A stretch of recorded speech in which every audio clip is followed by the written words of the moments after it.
بسم الله الرحمن الرحيم الحمد لله رب العالمين والصلاة والسلام على رسوله الكريم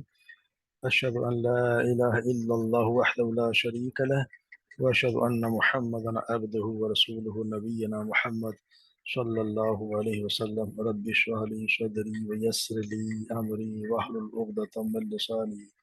يفقهوا قولي ربنا زدنا علما اللهم فقهنا في الدين اللهم فقهنا في الدين.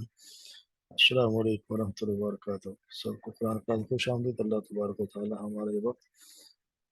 قبول فرمائے. آپ آگے پڑھ لیتے ہیں.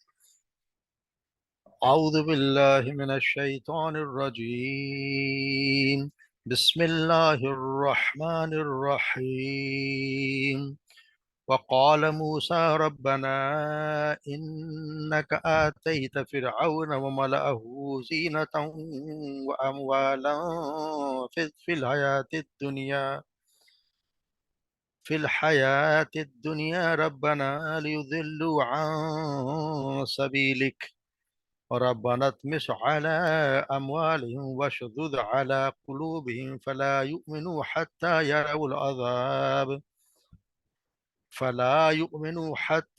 يروا العذاب الأليم. قال قد أجيبت دعوتكما فاستقيما ولا تتبعان سبيل الذين لا يعلمون. وجاوزنا ببني إسرائيل البحر فاتبعهم فرعون وجنوده بغيا وعدوا حتى إذا أدركه الغرق قال آمنت أنه لا إله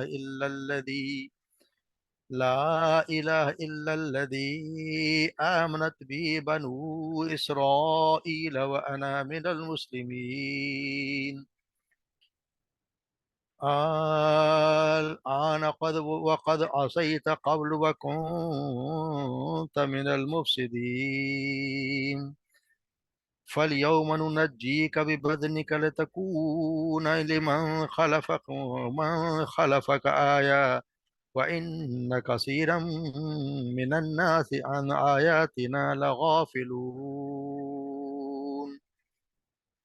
صدق اللہ العظیم.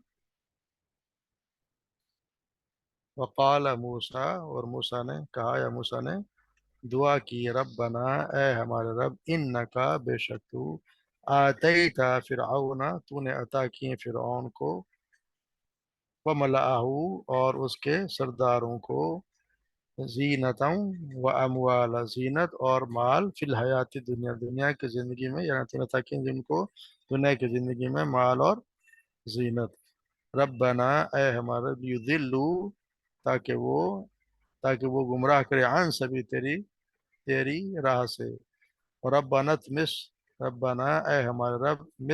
اتمس علی اموالہم تو تباہ کر دے برباد کر دے ان کے اموالوں کو وشدد علی قلوبہم اور سخت کر دے علی قلوب ان کے دلوں کو یا ان کے ڈال دے ان پہ بہت لگا دے ان کے دلوں پر فلا یؤمنون کہ وہ ایمان نہ لائیں حتی یہاں تک یراو العذاب کہ وہ دیکھ لیں عذاب العلیم دردناک عذاب ہے. جب تک وہ دردناک عذاب نہ دیکھ لیں پھر وہ ایمان نہ لائیں اتنے دن کو سخت کر دے. قال اللہ تعالیٰ نے فرمایا قد یقیناً اجیبت میں نے قبول کر لی دعوتکما تم دونوں کی دعا فاستقیما پس تم دونوں ثابت قدم رہنا ولا تتبعانی اور نہ تم دونوں پیروی کرنا سبیل الذین لا یعلمون ان لوگوں کے راستے کی جو لا یعلمون جو نہیں جانتے. وجاوزنا اور پار کر دیا ہم نے بنی اسرائیل کو البحر سمندر سے یا دریا سے سمندر اور دریا دونوں کو ہی یہ کہا جاتا ہے بحر جو دونوں کے استعمال ہوتا ہے. ہم نے بنی اسرائیل کو سمندر سے پار کرا دیا. فَأَتْبَعَهُمْ فِرْعَوْنَ اور پھر पीछा किया उनका फिरऔन ने, व जुनूद और उसके लश्कर ने, बाग़यम सरकशी से, व अदवा और सरकशी और ज्यादती करते हुए, सरकश जान के पीछा किया, हत्ता यहाँ तक कि इदा जब अदरकहुल गर्क, जब उसने इदराक कर लिया गर्क होने का, यानी गर्क होने लगा, अजाब पा लिया उसने, कौला तो फिर उन्होंने कहा, आमनतु मैं ईमान लाया, अन्नहु बेशक, बेशक वो वही, ला इलाहा नहीं कोई माबूद सिवाय, अल्लदी उसके, आमनत ईमान लाए भी जिस पर, बनु इसराइल यानी बनु इसराइल ईमान लाए, मुसरफ पर ईमान लाए, उसके सिवा कोई इबादत के लायक नहीं। व अना मिनल मुस्लिम और मैं मुसलमान हूँ, मैं फर्मा बरदारों में से हूँ। अल आना, अल आना क्या अब, आ माने क्या, अल आन यानी अब क्या अब, यानी क्या अब तो ईमान लाता, वक़द और यकीनन असई था, तू नाफरमानी करता रहा, कबलु पहले, वकुंता और तू था, मिनल मुफसिदीन फसाद करने वालों में से तू था। फल यौमा पस आज के दिन, नुनज्जी का हम बचा लेंगे, बिबदनी का तेरे बदन को, तेरे जिस्म को, लितकूना ताकि तू हो जाए, लिमन खल्फा का उन लोगों के लिए जो तेरे पीछे आने वाले हैं, आया एक निशानी। व इन्ना और बेशक, कसीर मिनन्नास लोगों में से बहुत से, अन आयातना हमारी आयात के बारे में, लगाफिलून यकीनन गफलत में पड़े हुए हैं, यानी हमारी निशानी से वो यकीनन गाफिल हैं।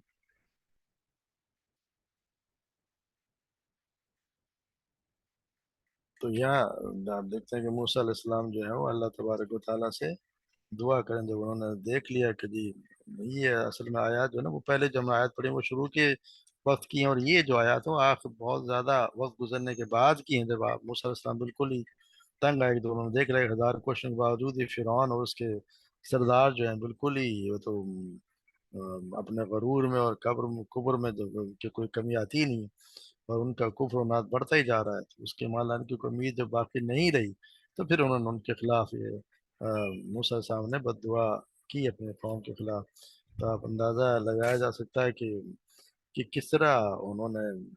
एक मूसा इस्लाम की बेजारी की, कितनी उनके आले फिरौन से कितनी आखिरी हद हो गई होगी, क्योंकि अगर जो नबी तो एक एक फर्द के लिए ईमान का ख्वाहिशमंद होता है,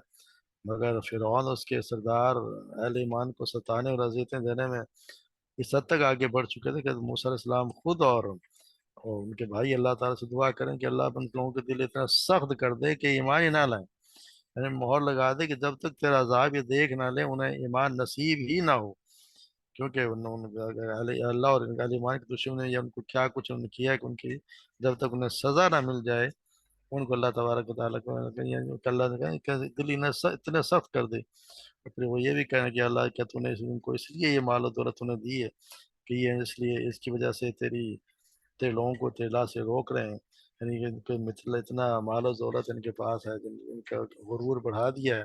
तो ये लोगों को तेरी राह से रोक रहे हैं, तो इस वजह से तू इनका फिर रब्बना तुम अला अमवालिहिम, तो इनके मालों को बर्बाद कर दे, यानी कि इनको मालों को बर्बाद कर दे, क्योंकि ये जो तूने इनको दिया हुआ इसकी वजह से ये लोगों को इन तमाम के ठाट, इनके लोग जब ठाट बाट देखते हैं, शान शौकत देखते हैं, और फिर उनकी खुद नुमाई की वजह से दुनिया उन पर उनके तौर तरीकों पर को पसंद करती है, खींचती भी है, और हर शख्स का दिल ये चाहता है कि वैसा ही बन जाए जैसे वो हैं। तो हमारे यहाँ में जब हम किसी दौलतमंद को जाए जिसमें बड़ी अल्लाह तबारक व तआला ने जिसको बहुत कुछ दिया होता है, हम उसको तब देखते हैं कि हम भी ऐसे ही हो जाए, हालांकि ये तो अल्लाह ही जानता है कि उसका अल्लाह तबारक व तआला उसको क्यों दिया हुआ। यहाँ भी मूसा ये अल्लाह ताला से दुआ करें कि इनके मालों को ज़ाया कर दे, इनके मालों को ज़ाया कर दे, इनके दिलों को इतना सख्त कर दे कि ये ईमान ही लाए जब तेरा अज़ाब ना देख ले। और फिर अल्लाह तबारक व तआला कह रहे हैं कि क़ाल क़द उजीबत दावतुकुमा, कि यकीन हमने दुआ कबूल की तुम दोनों की। यहाँ देखें ऊपर तो ये कहा गया कि सिर्फ मूसा से दुआ की, यहाँ का दोनों की, यानी यकीन ऐसा होगा कि मूसा अलैहिस्सलाम ने दुआ की होगी, सैयदना हारून ने उनके साथ आमीन कहा होगा कि जी अल्लाह तबारक व तआला ऐसा ही करे, क्योंकि यहाँ पे दोनों की दुआ का बताया जा रहा है कि ये दुआ आखिरी वक्त ज़माने की है, और उसमें दोनों के लिए दोनों ने दुआ कबूल कर ली कि ये मेरे तुम दोनों की दुआ कबूल की, दावतुकुमा का वस्तकीमा, फिर तुम साबित कदम रहना, ये ना तुमने साबित कदम रहना, यानी जिस पे चीज पर ईमान लाए उस पर तुमने ठहर जाने दे, दुआ की उस पे तुम्हें साबित रही, ये ना हो कि बाद में तुम्हारा दिल पसीज जाए तुम उनके लिए रहम की दुआ कर दे, ये एक मकसद हो सकता है। کہ تم ثابت قدم رہنا، یہ نہ کہ پھر آپ خود ڈگمگائیں، الذین یعلمون، اور تم دونوں لوگوں کی پیروی نہ کرتے رہنا جو جانتے ہیں، کتنے ایسے لوگ بھی ہو سکتے ہیں جانتے نہیں، وہ اللہ تبارک و تعالیٰ کی مصلحتوں کو سمجھتے نہیں، کہ وہ باطل کے مقابلہ میں حق کی کمزوری، اور جو لوگ حق کی اقامت کے لیے کھڑے ہوتے ہیں، کوشش کرتے ہیں ان کی مسلسل اگر ناکام ہو رہے ہوں، اور جو بات سردار ہو ٹھاٹ واٹ اور دنیا کی سرفازیں دیکھ کر یہ لوگ گمان اگر یہ کرنے لگ جائیں کہ شاید اللہ تعالیٰ کو یہ منظور ہے کہ اس کے دنیا کے اس کے باغی جو دنیا پر چھائے رہیں، ایسے لوگ تو اگر یہ سوچنے لگ جائیں کہ پھر وہ خود ہی یہ کرنے کے لیے اللہ تبارک و تعالیٰ ہی ان کی مدد کر رہا ہے، اور پھر وہ اس بات پہ بیٹھ راضی ہو جائیں کہ جو کچھ ہمیں تھوڑا بہت مل رہا ہے اسی پہ ہمیں جو اجازت دی جا رہی ہے اس کے ہمارے دین کے عمل کرنے کی، اس پر بھی وہ راضی ہو جائیں، غلطی سے تو اللہ تعالیٰ کئی شاید اللہ تبارک و تعالیٰ نے موسیٰ علیہ السلام کے پیروکاروں کو اس غلطی سے بچنے کی تاکید فرمائی ہے، یعنی آپ صلی اللہ تبارک و تعالیٰ کی ارشاد کا مطلب ہے کہ صبر کے ساتھ انہی نوافق جو حالات جو ہیں، جو تمہارے موافق حالات نہیں ہیں، ان میں کام کیے جاؤ، اور ایسا نہ ہو کہ تمہیں بھی وہی غلط فہمی ہو جائے جو ان حالات میں جاہل ہیں اور نادان ہوتے ہیں، جن کو علم نہیں ہوتا، عموماً ان کو لائق ہو جاتی ہے اللہ تبارک و تعالیٰ کو یہی منظور ہے، یہی لوگ غالب رہیں گے اور ہم ایسے ہی رہیں گے، تو ایسا اس لیے ان کو منع کیا جا رہا ہے کہ آپ تم دونوں ان لوگوں کی پیروی نہ کرنا جو نہیں جانتے، اور پھر بھی بیچ کے واقعات چھوڑ دیے گئے ہیں کہ کیا کچھ وہ ہوتا رہا اللہ تعالیٰ، کیونکہ ہم پہلے تو کیا یہ آخری وقت کی باتیں ہیں، بیچ میں جو آگے ہم پڑھتے ہیں موسیٰ السلام کا تو قرآن مجید میں بہت زیادہ ذکر تفصیل سے بہت سی صورتوں میں ان کا ذکر آئے گا کہ کیا کچھ ہوتا رہا اور کس طرح کیا ہوا، پھر یہاں بتایا جاوزنا بنی اسرائیل، پھر ہم نے پار کر دے بنی اسرائیل کو، تو یہ جیسے میں سب کو پتہ ہی ہے کہ جب اللہ تبارک و تعالیٰ نے ان کی دعا قبول کر لی اور پھر وہ بنی اسرائیل کو لے کے وہاں سے نکلے، اور اپنے اللہ تعالیٰ حکم دیا کہ بنی اسرائیل کو لے کے تم یہاں سے چلے جاؤ، راتوں رات جب اپنے وہاں سے نکل جاؤ، تو جب موسیٰ السلام عثمان کے ساتھ دریا کے پاس پہنچ گئے تو انہوں نے دیکھا کہ اللہ لشکر فرعون بھی اس کے ساتھ ان کا پیچھا کرتا ہوا آ رہا ہے، جیسے نا یہ اللہ سے دوبارہ فاتبعہم اور پیچھا کیا ان کا فرعون اور اس کے جن اس کے لشکر ہیں بغیوں سرکشی اور بہت زیادتی کرتے ہیں، یعنی کہ وہ بڑے جوش و خروش سے ان کے لشکر کا انہوں نے پیچھا کیا تھا، جب وہ بھی قریب آ گئے تو پھر اللہ تبارک تعالیٰ نے موسیٰ کو حکم دیا کہ اپنی لاٹھی پانی پر ماریں، انہوں نے جو ہی وہ لاٹھی پانی پر ماری تو دریا پانی تو دو حصوں میں بٹ گیا، اس طرح ہو گیا تھا گویا کہ دو پہاڑ ایک کھڑے اور بیچ میں زمین خشک ہو گئی، دونوں طرف پہاڑ اور بیچ میں زمین خشک ہو گئی، موسیٰ السلام جو ہے بنی اسرائیل کو ساتھ لے کر دریا پار کر گئے، فرعون نے بھی دیکھا کہ موسیٰ السلام لشکر کے ساتھ پار کر گئے تو اس نے بھی ان کا پیچھا کیا، اور جب بیچ دریا میں وہ پہنچے تو اللہ تبارک و تعالیٰ نے پانی کو حکم دیا اور پانی جو ہے واپس اپنی جگہ پہ آ گیا، تو سب کے سب ہلاک ہو گئے، سب کے سبھی جب ڈوبنے لگے، تو فرعون نے جب اپنی موت کو اپنی آنکھوں کے سامنے دیکھا تو پھر وہ کہنے لگا کہ میں ایمان لاتا ہوں کہ اللہ کے اس الہ پر جس کے علاوہ کوئی معبود نہیں ہے، جس پر بنو اسرائیل جو ہے وہ ایمان رکھتے ہیں، اور اب میں جو ہوں وہ مسلمان ہوں، اور میں جو ہے وہ اس وقت ایمان رکھتا ہوں، تو اس کا اللہ تعالیٰ نے اس وقت جو ہے وہ اس وقت الان یہ کوئی وقت نہیں ہے جب ہم بے شک آخری وقت پر تک تو نافرمانی کرتا رہا، بدماشی کرتا رہا، یعنی کہ اس کے ایمان کو رد کر دیا گیا، اب ایمان کو کوئی فائدہ ہے نہیں، جبکہ تم اسلام تک سے پہلے تک ابھی تک تم پیچھا کرتے رہے، تم نافرمانی کرتے رہے، زمین میں فساد کراتے رہے، یہ اللہ تعالیٰ نے اس کو منع کر دیا گیا، تو یہاں پہ بھی یہ واقعہ جو بنی اسرائیل کو اللہ تبارک و تعالیٰ نے نجات دی ان سے فرعون سے، تو وہ دن عاشورہ کا دن تھا، یعنی کہ نویں محرم، اسی لیے 10ویں محرم کا عاشورہ کا محرم، اسی لیے جب آپ صلی اللہ علیہ وسلم جب مدینہ منورہ میں آئے تو وہ یہ یہودی روزہ رکھا کرتے تھے، آپ سے پوچھا ہے روزہ کیوں رکھتے ہیں، تو آپ نے فرمایا بتایا گیا کہ بنی اسرائیل کو اللہ تبارک و تعالیٰ نے اس دن نجات دی تھی،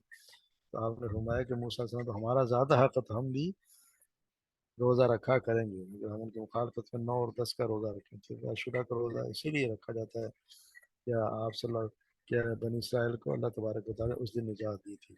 اسی لیے ہم عاشورہ کا 10 محرم کا روزہ رکھتے ہیں، اور یہ جبرائیل السلام پھر آتا ہے کہ ترمذی میں آتا ہوتا کہ آپ صلی اللہ علیہ وسلم نے کہتے ہیں کہ جی जब अल्लाह ताला ने फिरौन को गर्क किया तो उसने कहा कि मैं अल्लाह वादुल्ला शेख पर ईमान लाता हूँ जिस पर बनी इसराइल ईमान लाए। तो जिब्राइल अलैहिस्सलाम ने मुझसे फरमाया, आप सल्लल्लाहु अलैहि वसल्लम ने फरमाया, ए मोहम्मद, काश आप उस वक्त मुझे देखते कि मैं उसके मुंह में कैसे कीचड़ ठोंस रहा था। हैरानी, जिब्राइल अलैहिस्सलाम उसके मुंह में कीचड़ ठोंस रहे थे, इस ख्याल से कहीं उसकी बात पूरी होने पर अल्लाह की रहमत उसके दस्तगिरी ना कर दे। यानी ये भी अंदाजा रखें कि अल्लाह तबारक व तआला कितने गफूर रहीम है, कि जिब्राइल अलैहिस्सलाम को भी ये शक था कि अगर इसके बाद अल्लाह ये ना हो कि अल्लाह तबारक व तआला इसको माफ कर दें, तो उसके मुंह में उन्होंने कीचड़ ठोंस दिया कि इसकी बात पूरी ना हो जाए। मगर फिर भी अल्लाह ताला ने यहाँ तो खैर कर दिया कि क्या इस वक्त ईमान लाने का कोई फ़ायदा नहीं, आखिर वैसे भी वक्त आखिरी वक्त का ईमान लाने का कोई फ़ायदा नहीं होता। वो ईमान लाने का उस वक्त तक है जब तक कि आखिरी वक्त ना आ जाए। उस वक्त से पहले पहले अगर इंसान तौबा कर ले, अल्लाह से माफ़ी मांग ले, तो उसका कोई फ़ायदा है नहीं। ईमान उस वक्त जब मौत ही सामने देख ले तो फिर उसका कोई, उस वक्त ईमान लाने का कोई फ़ायदा नहीं। जैसे यहाँ पे उसको रद्द कर दिया गया, वक़द आशई तक़ाबुल, इससे पहले तो नाफरमानी करता रहा और तुम मुफसिद, तुम फसाद फैलाता गया, अब तो ईमान लाने को तैयार है। और फिर ये कह दे, फल यौम नunज्जी का भी बदनी का, और हम तेरे तेरे जिस्म को हम बचा लेंगे। तकूर क्यों बचा लेंगे, लेमन खल्फ आया, कि लोगों के लिए जो तेरे पीछे आएंगे उनके लिए एक निशानी हो जाए। ये अल्लाह तबारक व तआला ने उसके फिरौन को अ, बता दिया, यानी कि फिरौन को जिस्म को बचा लिया गया ये। और अभी भी हम देखते हैं कि ये जहाँ बचाया गया वो जहाँ जो मुकाम जो जरा सीना के मगरबी साहिल पर अभी मौजूद है, जहाँ फिरौन की लाश समंदर में तैरती हुई गई, तो इसको वहाँ के अब आजकल के ज़माने से जबल फिरौन ही कहा जाता है। और इसके करीब एक गर्म चश्मा भी है जिसकी मुकामी आबादी में हमाम के नाम से, फिरौन के नाम से मौसूम कर रखा है। तो इसी इसी के लोग यहाँ पे लोग निशानदेही करते हैं कि फिरौन की लाश को यहीं पड़ी हुई मिली थी। और ये डूबने वाला आप देखें कि इसके बाद यहाँ से अल्लाह तबारक व तआला ने बचा लिया और उसका जिस्म सलामत रहा। और उसको बाद में तहकीक की गई तो पता कि यही फिरौन है, क्योंकि इसकी लाश बहुत ज़्यादा नमक पाया गया था। तो नमक जो यकीन समुद्री पानी जो नमक नमक ही होता है, और जब उसके वहां से निकाला गया मम्मी को उसको, तो वहां पे सिर्फ उसकी पूरी वो बॉडी जो है वो सही सलामत, सिर्फ नाक का हिस्सा शायद थोड़ा सा किसी मछली ने काट दिया। और अभी भी आज वो मौजूद है, मिस्र के काहिरा में मौजूद है, और जो लोग जाते हैं वहाँ देखते भी हैं। तो ये अल्लाह तबारक तआला ने निशानी दिखाई, ये इबरत का निशान है। ये शख्स जो कितनी नाफरमानी करता था, कितने उसे फसाद फैलाया हुआ था, अपने आप को कहता था कि मैं ही रब आला, मैं ही हूँ इला, मैं, मेरे अलावा कोई नहीं। अल्लाह तबारक तआला उसकी उसकी उसको किस तरह डुबोया और फिर लोगों के लिए निशानी भी बना दी कि ये होता है अंजाम उन लोगों का, अल्लाह तबारक व तआला के सामने या अल्लाह के नबी के सामने उसका इनकार करते हैं, उनके लोगों पर जुल्म ज्यादती करते हैं। ये हमारे लिए सबक है, मगर हमारे यहाँ भी आजकल भी कोई समझने को तैयार नहीं कि क्या कुछ वो कर रहे होते हैं, उनको अंदाजा नहीं कि अल्लाह तबारक व तआला के सामने एक हर किसी न हर एक दिन पेश होना है, और फिर हर की बात का जवाब देना है। उनकी कोई फिरौन जैसे की कोई हैसियत नहीं रही, तो आज के जो फिरौन या जो भी कोई है जो तकब्बुर करता है उसकी तरह, और अपने मातहत पे अगर कोई करता है जुल्म ज्यादती, तो उसको फिर उसको हिसाब देना पड़ेगा। ठीक है, इन्ना कसीरा मिन अन्नास अन आयातिना लगाफिलून, और अक्सर लोग हमारी आयात में गाफिल हैं। ये निशानी अल्लाह तबारक को दिखा, मगर लोग देख समझते नहीं हैं। ये इसीलिए दिखाई जाते हैं कि लोग इनसे सबक हासिल करें कि फिरौन का क्या जितना बड़ा बादशाह था और क्या कुछ नहीं था, हर हर किस्म के अख्तियारात उसके पास थे। जिसको चाहता था वो कहता था कि मैं मार देता हूँ, मैं जला देता हूँ। जिसको चाहे मरवा दिया, जिसको चाहे उसने जेल से छोड़ दिया, बच्चों को मार देता था, बच्चों को जिंदा रखता था, पूरी पूरी कौम को उसने गुलाम बनाया हुआ था। और क्या हर किसी के हर तरह के जुल्म करता था। उसके बावजूद अल्लाह तबारक उसने एक पानी से उसमें डुबो दिया, और उसका क्या अंजाम हुआ। और ये हमारे लिए आज तक भी उसका जिस्म मौजूद है और हमेशा रहेगा, क्योंकि अल्लाह तबारक फरमाना है उसने बचा के रखा उसको, उसका कुछ भी नहीं बिगड़ा। तो ये सब हमारे लिए निशानियां है, हमारे लिए कि हम उनसे इनसे सबक हासिल करें। ये निशान अल्लाह तबारक व तआला इसी तरह इसीलिए दिखाते हैं कि लोग उनसे सबक हासिल करें। अल्लाह तबारक व तआला हमें सही समझ अता फरमाए, और हमें उस पर अमल करने की तौफीक अता फरमाए, और हमें उसके अल्लाह तबारक व तआला के अहकामात को मानने की और दो लोगों पर शफ़क़त और मेहरबानी करने की तौफीक अता फरमाए। किसी पे हमसे कोई हमारी वजह से किसी पे जुल्म ना हो, क्योंकि मुसलमान तो है ही वो जिसके ज़ुबान और हाथ से किसी मुसलमान को کوئی اذیت نہ پہنچے، کوئی اس کو تکلیف نہ ہو، ورنہ تو مسلمان ہے ہی نہیں جس کی زبان سے اور اس کے ہاتھ سے کسی مسلمان کو، اور خاص طور سے اگر اس کا کوئی پڑوسی ہے یا اس کے کماتے ہے تو ان کو کوئی نقصان پہنچے، اس کو اذیت پہنچائی جائے۔ اللہ تبارک و تعالیٰ ہمیں صحیح ایمان پہ صحیح ایمان کی اور اس پہ چلنے کی توفیق عطا فرمائے۔ ہمارے